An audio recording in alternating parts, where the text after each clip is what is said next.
This episode is going to be very different. At least I think it's going to be different because I don't have a script. You probably noticed that previously I was always reading from scripts. I was not even hiding it. I know that I mentioned that as I was scripting something and then I continued with my story. This time I just have some bullet points and that's that. So I don't know how long this episode will be, how it will turn out, if I will be able to deliver the message that I want to deliver. It will be like an adventure, and it's definitely a challenge for me. I used scripts before because I wanted to ease myself into speaking. Also, if you remember the first episodes, which I published under the title Il Zebra's Transformations, I had some theatrical parts. I read translations of fiction. I also created my own stories, and it would be difficult to enact them without a script. Then when I dove into more informative stuff, there was a lot of information, and it would be difficult to memorize it all without a script. Of course, I could do it, but I would need more time, and I didn't have that time. Okay, enough chattering. I gave you all the reasons and the truth behind the scenes. Now, let's dive straight into the content that I would like to deliver to you today after the short podcast intro. Welcome to She Became CEO, the podcast for women transforming body, mindset, relationships, and money. I'm your host, Ilze B., and here we speak boldly, heal deeply, and lead lives we're proud of. This is about becoming the CEO of your voice, your business, and your life on your terms. Let's begin.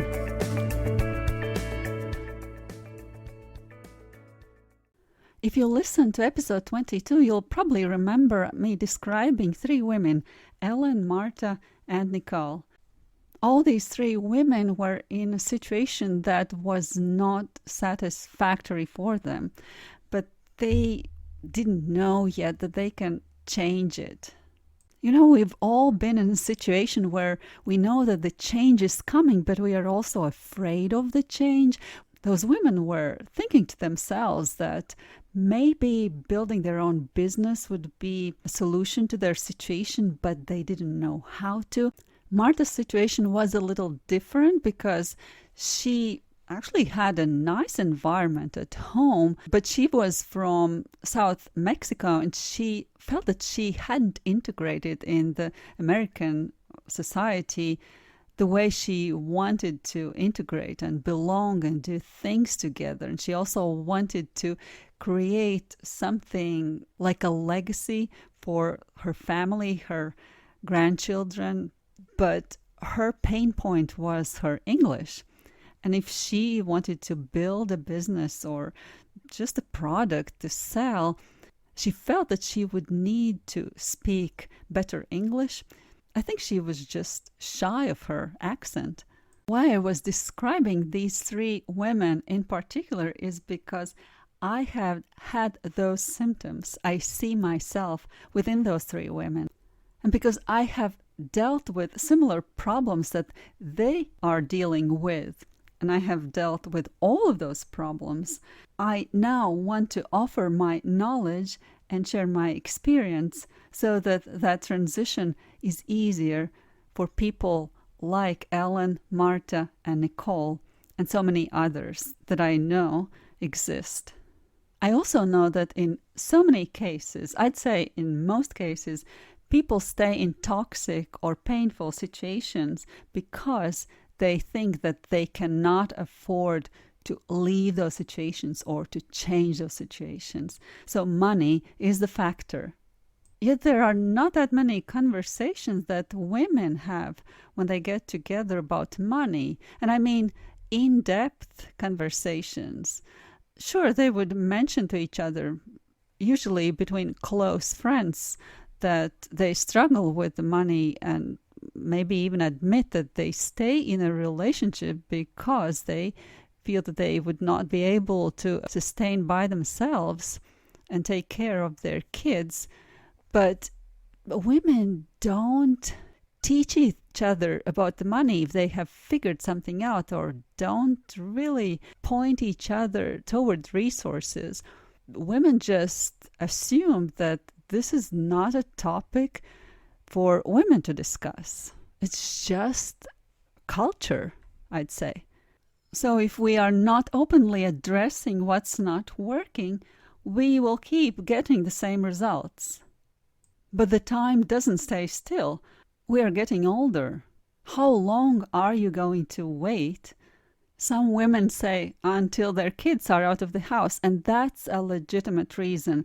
I totally understand it because I did it too. So that's why I'm focusing on the audience that is women who are at the age where their kids are probably already out of the house or they don't have kids, because I really wouldn't feel comfortable urging women who have kids to build business, because building business, especially at the very beginning, does require time and attention. And I don't want them to deprive that attention of their children.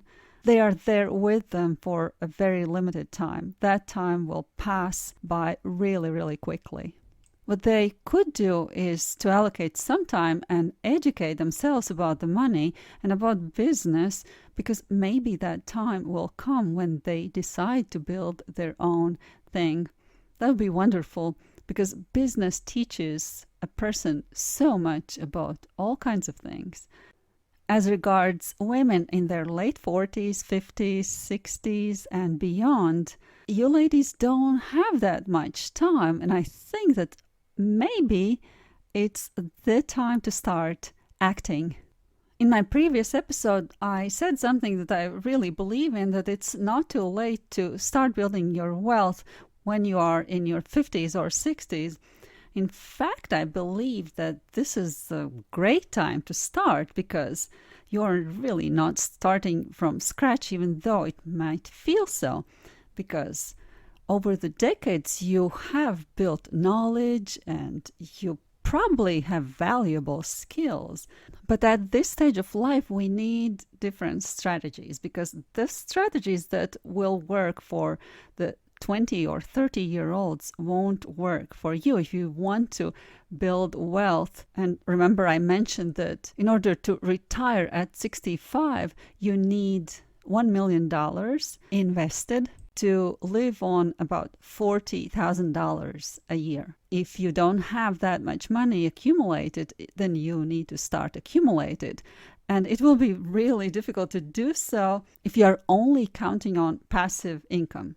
Passive income is wonderful in theory. It's a dream that the money is coming in while you're sleeping. But if you invest $100,000, let's say at 5% return, usually it's more, let's say 7%, that's $7,000 a year. Well, nice to get that money, but it's not life-changing, right? And if you start just with $10,000 a year, you get only $700. What would that buy for you? That's why the most successful self-made people build high active income first. And then they took that surplus cash and bought or created assets. Well, if you are in 50s or 60s, you don't have decades to wait. You need to start creating reliable active income now. And that can give you a chance to build long-term assets. That's why I'm talking about building your own business. And I know that I might sound daunting, but coming up with the right business idea doesn't have to be that hard. For instance, look at the problems that you have solved for yourself that others still struggle with. And that can be a wonderful business idea. We are not that unique. We all struggle with similar stuff. You can also build a business on the professional knowledge that you have accumulated at your paid work. You know, the companies pay you $100,000 a year or $200,000 a year because they make money on you, and they make a lot more money than what they pay to you. I have been thinking about what my unique skill is, and I have come to the conclusion, looking back at what I have been praised for and what I have enjoyed doing, is working with beginners. For instance, for several years, I was teaching my native Latvian language to beginner learners, English speakers. And Latvian is not an easy language. And it is really, really hard for English speakers to grasp the concepts of the language. And that the beginning phase is the most difficult, and it's the most gratifying for me when I see the results and that I can break down complex stuff and explain bit by bit so that it clicks and so that my clients start seeing results. And I can see the same thing working with business people. I had clients that I had been collaborating with for years back in Latvia, and they used me not just as an interpreter, but also as a coach, because I had been working for many business people and politicians and all kinds of entities. And I had accumulated a lot of information. So when they hire an interpreter, they also get that part of information from me, all kinds of tips and tricks. But really, when it comes down to explaining things that people don't know or hear for the first time in a very maybe dumbed down language, if you will. Maybe that's not the best term to use, but since I haven't scripted this, so that's just the first word that comes into my mind. So this is the concept that I'm going to use to work with beginners and help them to get into the business world and the fundamentals of modern business, which definitely is related with working online and also learning the AI stuff. And because I have determined for myself that I want to work with the beginners, that's why I also defined that my audience is women in their 50s, 60s and beyond, because I know what happens with women at that time when our hormones change. There is a very high risk that if you don't go on HRT, hormonal replacement therapy, the drop of estrogen changes your brain. Also, if you have been a caregiver or if you have been in toxic relationships, and many of us are or have been, you probably suffer from consequences of chronic or vicarious trauma, which also affects your brain. So I would like to work with people who understand that they need a different approach when they want to learn. They don't want to be dismissed, discharged, written off, because they feel that they still could accomplish something if only they had solutions. And I do have a lot of suggestions and solutions, but more so, I have compassion and I can work at a slower pace.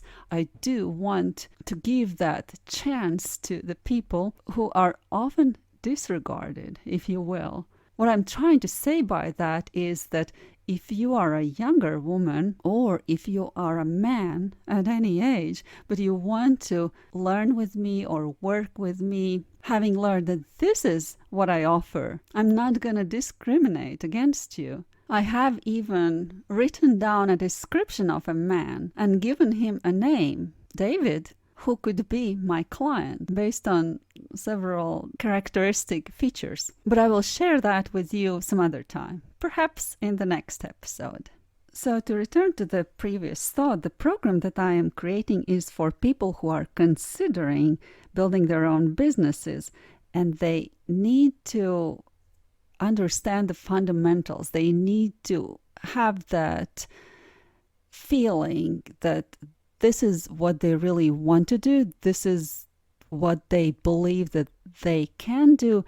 so that then they can start investing and going fully in. And I know that there are a lot of programs and course creators who sell to people who have no business experience, but nobody teaches it the way I do, and nobody has the approach that I have.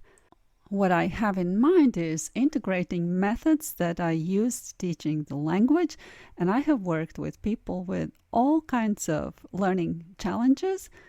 So I think it will be really, really fun. And I am going to focus on fun because I know that when we are tense, we don't learn well. But when we are relaxed and learn through playing and implementing and trying out stuff, we retain a lot more. My skill is to really break it all down and organize in little bits and pieces and make it more achievable. So that's my goal, and that's the program that I'm working on. The program's name will be She Knows Now. And if you're interested, you can just reach out and tell me that you're interested, and I will put you on a waiting list, and when it's ready, then you'll be among those first people who get notification, and then you can decide if you want to join. Okay, I think I've said enough for the first time, totally unscripted. I didn't mean it to be long, and if you liked me speaking this way, unscripted, please let me know. Which manner do you prefer? Or maybe mixed. Maybe some scripted, some unscripted. I do plan to have guests. I have developed a document for those people who want to pitch themselves to me to be the podcast guest, or who want to pitch their clients to me. You can reach out via email, support@shebecameceo.com, and I will send you that document over, and then you can look at it and send back the requested information so that we can decide if we are a good fit for each other. All right, that's it for now. I'll be back in a week. Thanks for listening to She Became CEO. If this episode sparked something in you, share it with a woman who is ready to reclaim her voice, her business, or her life. You can subscribe, leave a review, or explore more at shebecameceo.com. And remember, the transformation starts with you. Until the next time, lead boldly and speak your truth.